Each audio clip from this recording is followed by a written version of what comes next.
Attention, Lumog. Anybody there? It's Jhumwox, Jhumwox Upium. My friends call me Woxy. It's been a month down here. Are you even getting these? I double-checked the transmission signature. Well, if you do get this, you'll notice a relatively large update for the language guide I sent last time. You see, for much of the last 2 weeks, I've been hiding around a school for young children. After a day outside the window of a lower grade classroom and several nights in the school's library, I have a much better grasp on the local alphabet, language, and slang.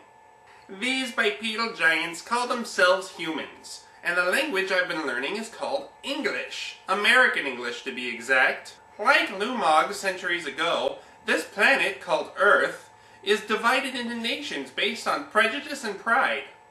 I have landed in a nation called America and a state called Oregon. English is only one of many human languages. My experience at the school has been limited for obvious reasons, and the faculty was beginning to get suspicious, so it'll be a little while before I can go back.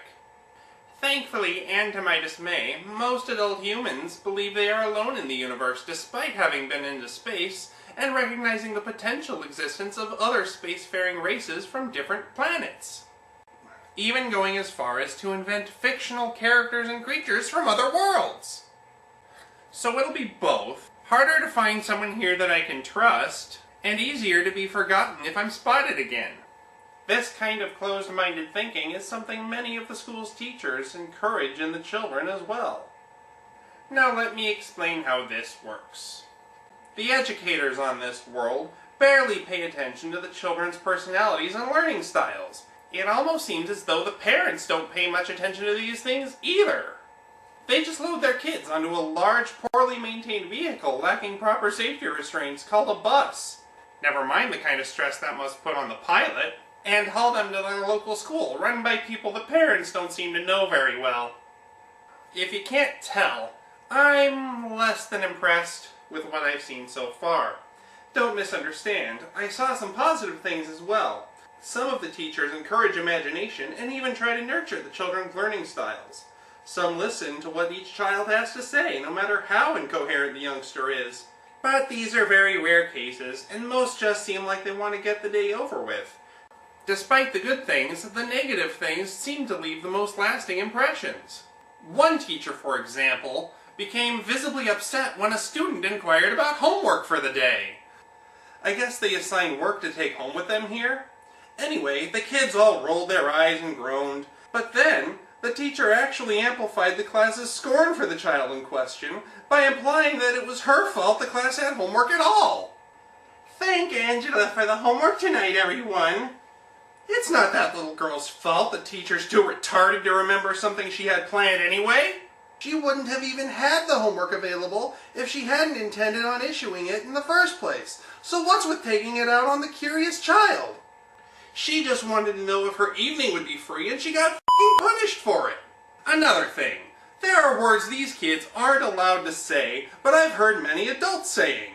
F***ing is the most used. I'm not even entirely certain about its technical meaning, but they use it for everything. There are more, but I haven't heard them clearly yet. They've invented words they won't allow children to say. Gah! Whew, sorry, lost my head for a moment there. Moving on, humans, like Lumos, come in a variety of colors. Well, shades. Mostly brown. I haven't seen whether or not this affects their culture, as I've only seen so much. And most of the behavior I've seen has been from the children who haven't developed much capacity to worry about anything beyond getting through the school day and what their parents have packed them for lunch. They also seem to reproduce similarly. I mean, like us, they have more than one gender.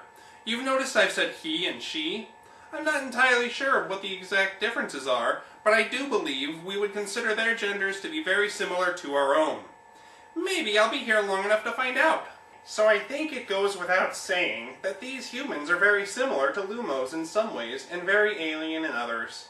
They're somewhat logical. They smile when they're happy and cry when they're sad, tears and all. They laugh and get scared, but certainly seem like they could use some work on their priorities. They have families like us, you know, sometimes made of more or less than a typical husband, wife, and children. Lumog, if you're there, This is Jhumwox of the Trivandra. My wife's name is Dovu, and we have 2 children. My boy Samik, and my girl Kinyu. Please, if you're getting this, tell them I'll be home as soon as I can.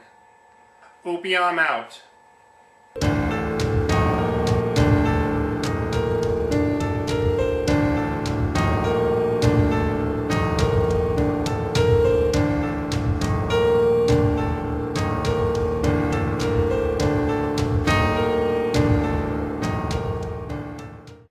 Well, if you do get this, you'll know... Well, if you do get this... Ooh, my feet are going numb. That's fantastic. Yes, you'll notice a relatively large language update program